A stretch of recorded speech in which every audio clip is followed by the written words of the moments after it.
आपको सबसे पहले बता दें कि इसराइल और लबनान में बराह रास्त मुज़ाकरात का आगाज़ हो गया है। लबनानी सदर जोसेफ ऑन के मुताबिक मुज़ाकरात बराह रास्त हो रहे हैं और अब तक के तमाम इशारे मस्बत हैं। इससे पहले इसराइली वज़ीर-ए-आज़म बेंयामिन नेतन्याहू के हवाले से खबरें सामने आई थी कि उन्होंने अपनी हुकूमत को बैरूत की दरख्वास्त पर लबनान से बराह रास्त मुज़ाकरात की हिदायत कर दी है। नेतन्याहू के मुताबिक इन मुज़ाकरात का महवर हिज़्बुल्लाह को गैर मुसल्लह करना और इसराइल और लबनान के दरमियान अमन कायम करना है।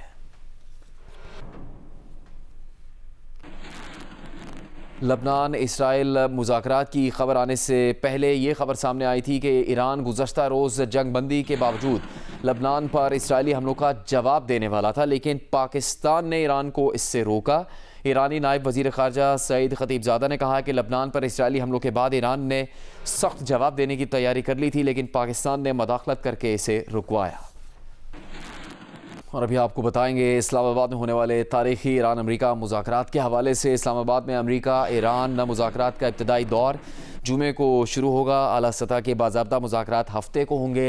इस सब की तफसील देखिए जियो न्यूज़ के नुमाइंदे एजाज सईद की रिपोर्ट में।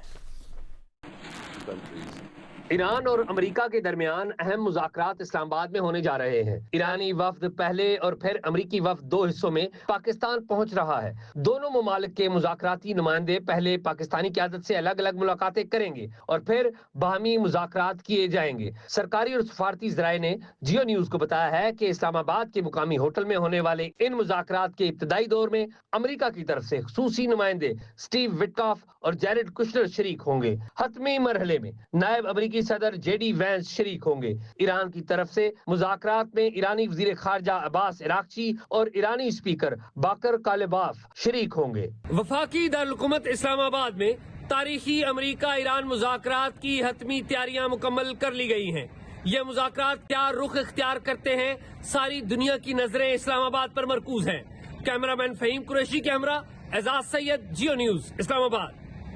वज़ीर-ए-आज़म ने आज मुख्तलिफ आलमी रहनुमाओं से मुसलसल राबते किए। जंगबंदी की कोशिशों को सराहते हुए मुज़ाकरात की कामयाबी के लिए नेक तमन्नाएँ ज़ाहिर की गई।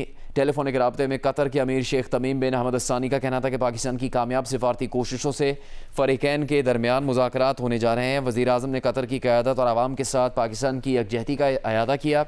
शहबाज शरीफ और बहरीन के फरमारवा शाह हमद बिन ईसा अल खलीफा के दरमियान भी टेलीफोनिक राबता हुआ।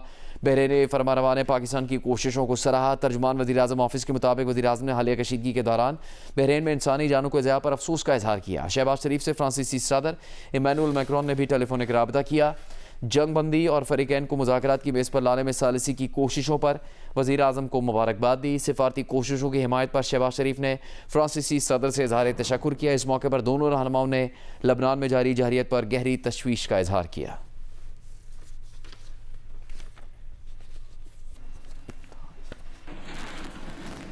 जंगबंदी की कोशिशों में हुकूमत को आवाम की भरपूर सपोर्ट हासिल है। गैलप के ताज़ा तरीन सर्वे में ये सामने आया है कि पाकिस्तान में 93% आवाम जंगबंदी की कोशिशों की हिमायत करते हैं और 80% अमन के लिए पुरुमीद हैं। 8 और 9 अप्रैल को होने वाले सर्वे में सामने आया कि 82% आवाम जंगबंदी के लिए पाकिस्तानी हुकूमत की कोशिशों से वाकिफ़ हैं, जबकि 46% आवाम ने कहा कि वो एक ज़बरदस्त डील के बारे में सुन रहे हैं। 93% आवाम ने जंगबंदी की कोशिशों में पाकिस्तान की सालिसी के किरदार की हिमायत की, जिनमें 72% ऐसे हैं जो इसकी पुरजोर हिमायत करते हैं, जबकि सालिसी से गुरेज करने वालों की तादाद बहुत कम रही। सर्वे के मुताबिक 80% शहरी समझते हैं कि जंगबंदी से मामला अमन की तरफ जाएगा और इनमें से भी 44% ऐसे हैं जो अमन के लिए बहुत ज़्यादा पुरुमीद हैं।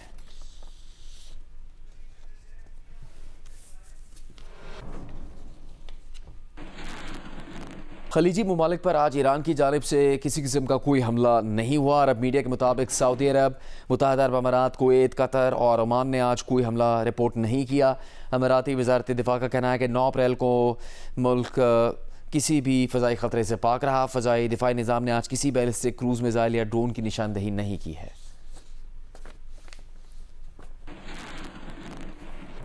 अमरीकी सेंट्रल कमांड ने ईरान के ख़िलाफ़ ऑपरेशन एपिक फ्यूरी से मुताल्लिक बयान में कहा है कि 50,000 से ज़्यादा अमरीकी फ़ौजियों ने ऑपरेशन एपिक फ्यूरी अंजाम दिया। एडमिरल ब्रैड कूपर ने कहा कि ईरान की फ़ौजी ऑपरेशन की सलाहियत को ऑपरेशन एपिक फ्यूरी के नतीजे में मुनज़्ज़म अंदाज में कई सालों के लिए तबाह कर दिया है। अमरीका ने ईरानी फ़ौजी अहदाफ पर 13,000 से ज़्यादा हमले किए। दिफाई सनती अड्डा, मिज़ाइल और ड्रोन बनाने की सलाहियत अमरीका के बुनियादी अहदाफ थे जो हासिल कर लिए गए। एडमिरल ब्रैड कूपर ने कहा कि जंगबंदी की वजह से अमरीकी अफवाज ने अपने ऑपरेशन में वक्फा दिया है। अमरीकी फ़ौजी ख़ित्ते में फ़िज़ाई दिफाई छतरी बनाने के लिए इलाका इत्तेहादियों के शाना बशाना खड़े रहेंगे।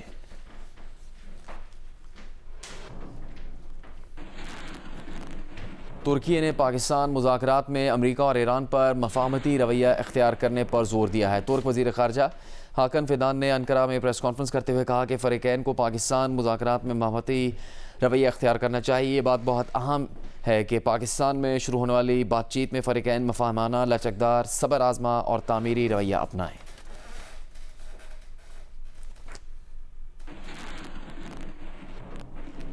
रूस ने जंगबंदी के बावजूद ईरान के वाहिद ऑपरेशनल जौहरी प्लांट बुशहर से अपना मजीद अमला निकालने का ऐलान कर दिया है। रूस की सरकारी जौहरी कंपनी के सरबराह ने कहा कि जंगबंदी ऐलान से यकीनन हालात में बेहतरी आई है, ताहम अभी वो वक्त नहीं आया कि रूसी एहलकारों को वहाँ रहने दिया जाए। अरब मीडिया के मुताबिक बुशहर ईरान का वाहिद फंक्शनल जौहरी प्लांट है जिसे रूस ने तामीर किया और वहाँ तैनात बेशतर अमला रूस का है।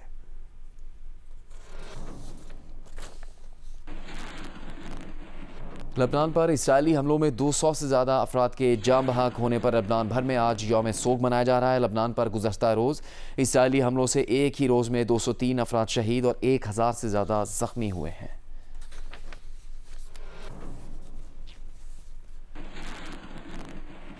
और लबनान में इसराइली हुकूमत की सफाकाना बमबारी ने फ्रांस की मुस्लिम मुखालिफ रहनुमा को भी एहतजाज पर मजबूर कर दिया। फ्रांसीसी हिज़्ब इख्तिलाफ की रहनुमा मैरीन ले पेन ने कहा कि हमारे मुल्क का फ़र्ज़ है कि लबनान का तहफ़्फ़ुज़ करे, लबनान की आवाम और इसके इक़्तिदार आला का तहफ़्फ़ुज़ करे। लबनान एक मरतबा फिर ख़ित्ते में कशीदगी के दौरान हदफ बना हुआ है।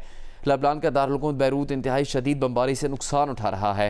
मैरीन ले पेन ने कहा कि वो फ्रांस के इस मुतालबे की हिमायत करती हैं कि ख़ित्ते में जंगबंदी के फ्रेमवर्क में लबनान को भी शामिल किया जाए।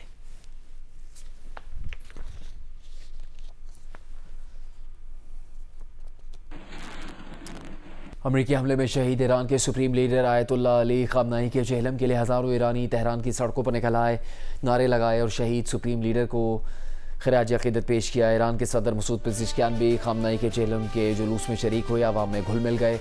शहरियों ने सदर मसूद पेज़ेश्कियान के साथ सेल्फियाँ भी लीं। वज़ीर आला खैबर पख्तूनख्वा सुहेल आफरीदी ने कहा है कि बानी PTI ने मुल्की मफाद में 10 अप्रैल को होने वाला जलसा मुलतवी कर दिया, ताहम 10 रोज़ के अंदर सूबे में जलसा आम का इनेकाद किया जाएगा। पेशावर में प्रेस कॉन्फ्रेंस करते हुए वज़ीर आला सुहेल आफरीदी ने कहा कि मुल्क को मिलने वाली आलमी पज़ीराई खुशाइंद है।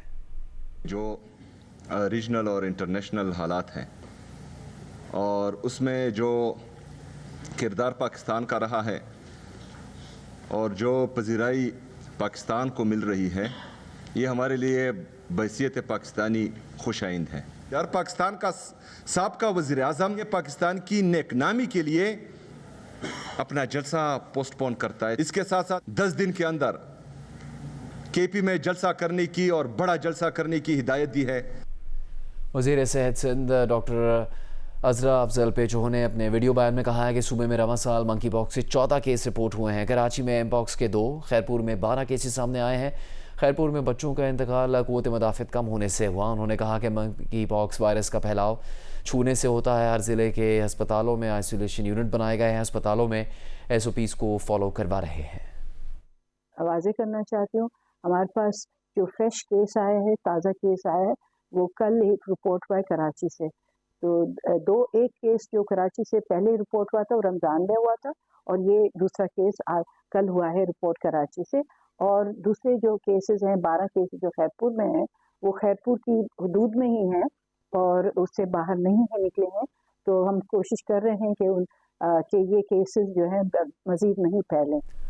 सानिया गुल प्लाजा इंक्वायरी कमीशन की सिफारिशात पर अमल दरामद के लिए 3 मुज़रा पर मुश्तमिल कमेटी कायम कर दी गई है। नोटिफिकेशन के मुताबिक वज़ीर दाखिला और कानून सिंध ज़ियाउल हसन लंजार कमेटी के कन्वीनर मुकर्रर किए गए हैं। वज़ीर बल्दियात सिंध नासिर हुसैन शाह और वज़ीर सनअत व तिजारत सिंध इकरामुल्लाह धारेजू कमेटी के मेंबरान हैं। CNN के मुताबिक इसराइली वज़ीर आज़म बेंजामिन नेतन्याहू ने लबनान से मुज़ाकरात का फ़ैसला अमरीकी सदर डोनाल्ड ट्रंप की दरख्वास्त पर किया है। ज़राए के हवाले से CNN ने खबर दी कि बुध के रोज़ ट्रंप और नेतन्याहू की टेलीफोन पर बात हुई। ट्रंप ने नेतन्याहू को लबनान पर हमले रोकने और मुज़ाकरात करने का कहा। CNN ने लिखा कि वाज़ेह नहीं कि नेतन्याहू हमला रोकने की ट्रंप की हिदायत मानने पर राज़ी हुए या नहीं। इसराइली ज़राए ने CNN को बताया कि लबनान पर हमले रोकने का फ़ैसला नहीं हुआ, मुज़ाकरात हमलों के दौरान ही होंगे।